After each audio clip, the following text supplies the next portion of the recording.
एक बहुत बड़े शहर में एक पुलिस अफसर रहता था। उसका नाम था विक्रम। वो बहुत ही सूझबूझ वाला और ईमानदार पुलिस अफसर था।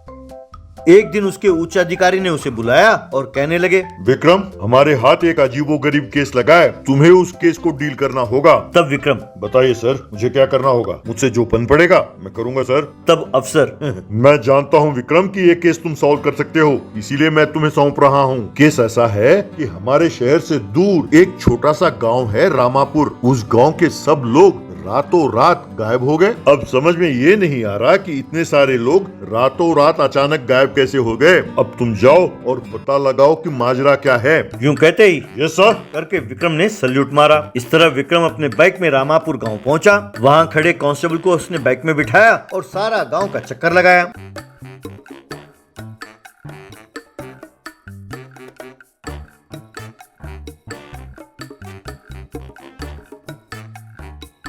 उसने घर घर जाकर तलाशी ली।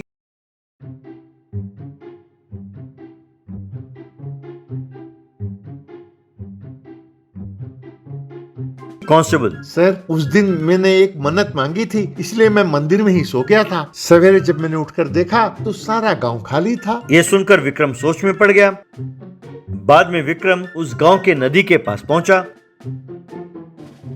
वहां एक छोटा सा लड़का नदी किनारे बैठकर नदी की ओर देखते हुए रो रहा था। विक्रम, बेटा, तुम कौन हो और तुम रो क्यों रहे हो? क्या हुआ? तब वो लड़का, माँ और बापू इस नदी के अंदर है। विक्रम, नदी के अंदर है? पानी में गिरकर बह गए क्या बेटा?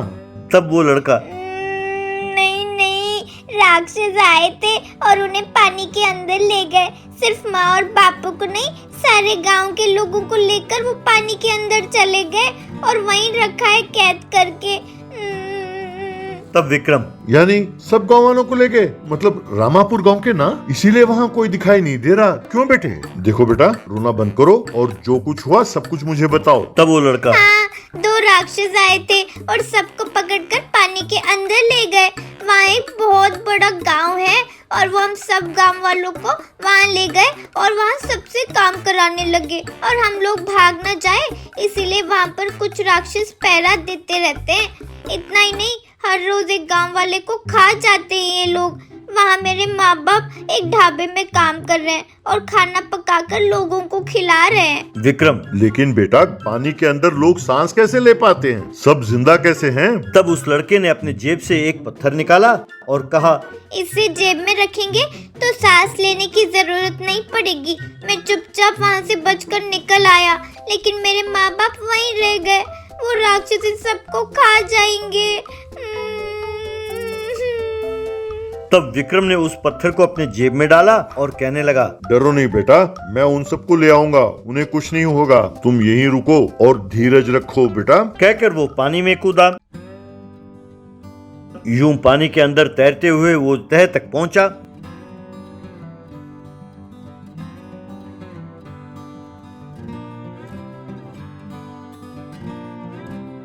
वहां उसे एक गांव दिखाई दिया और एक ढाबा भी। वहां उसने देखा कि राक्षस लोगों को डंडा मारकर उनसे काम करा रहे हैं। वहां उसने लोगों को पत्थर तोड़ते हुए और बोरियां लादते हुए,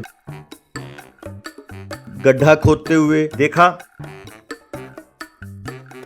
कुछ राक्षस लोगों से मालिश करा रहे थे।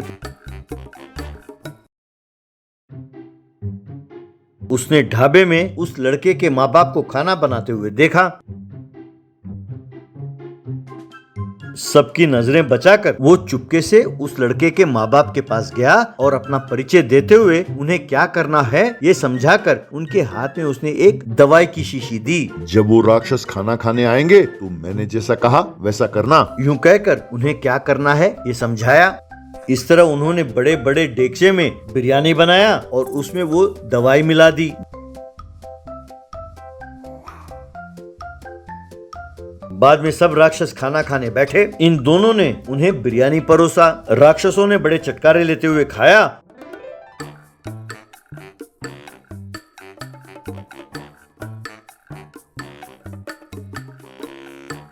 और फिर गश खाकर गिर गए।